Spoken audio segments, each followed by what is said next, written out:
Basta putsero ang storyahan, mauni ang usa sa among ganahan balik-balikan usa ka hidden gem nga kananan sa mabulong nga usa ka dekada na nag-serve og kinaraan nga putsero. Simple ra gid nga kananan ang konsepto tradisyonal ug ang estilo sa pagluto kinaraan. Pero de kalidad ug para namo maoy usa sa pinakasulid nga putsero nga amuang natilawan sa Cebu. Mauni ang putsero kinaraan nga located sa F. Gutierrez Street, Mabulo, Cebu City. Medyo lisod tultulon kay tuyoon ang daan pero makit-an ra ni sa Google Map. Ang nakanindot diri kay kanunay abli 24/7 o gawat sa putsero na sa ubang sudan nga pulido sama sa butter garlic shrimp, crispy pork belly, scallops, pansit canton, buwad kamatisan ug uban pa. Nya di na ta maglangan kay gutom naman, tara chuy, food tripan na.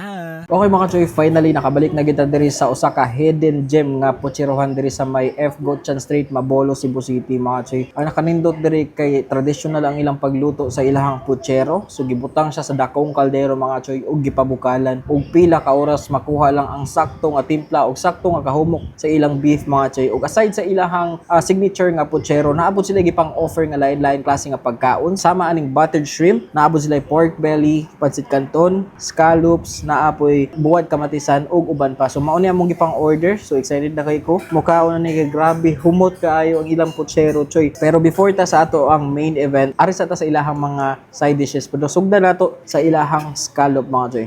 Cheers.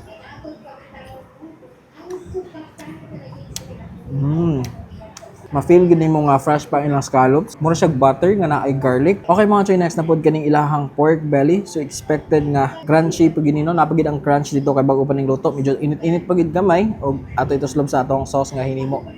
Cheers.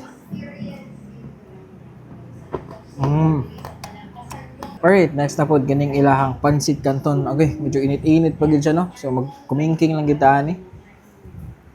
Cheers.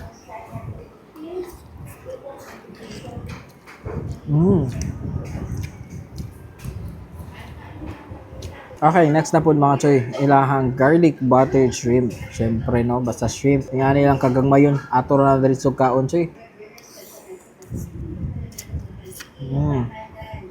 Wow, malasahan na ako ang ilahang sauce. Good job kayo sa sauce choy, mura na po siya sa scallops ng sauce. Sabi kayo nga combo yun, ang garlic ug ang butter. Okay, next na po mga choy, kaning ilahang buwad kamatisan sus. Favorite jud kay ganin ako nga dish. Bisag naara ko sa balay mga choy, kay sulit kayo ang bulad gyud eh. Lami gid kayo. Lami pig mga lechon choy. Okay, kuha tag rice nga nay daghang kamatis. Cheers.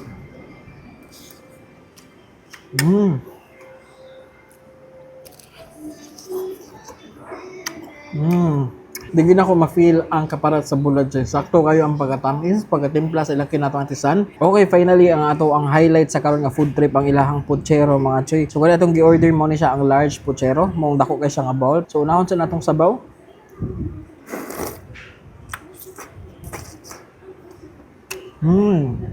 Grabe ka rich sa flavor sa yung beef. Nitaob gyud dito choy. Sus mao na gyud choy, ang dinosaur. Cheers. Hoy, kahumok. Wow.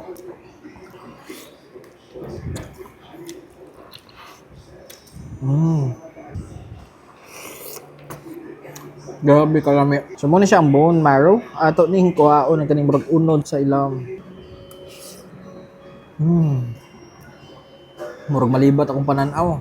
Grabe kalami choy. So kung mukha mo sa Mabolo mga choy, testingin ninyo ang putsero kinaraan located diri sa F. Gutierrez Street. 24/7 is sila abli mga choy, grabe ka goods diri. So ay na mo paglangan choy, tara choy. Atak na.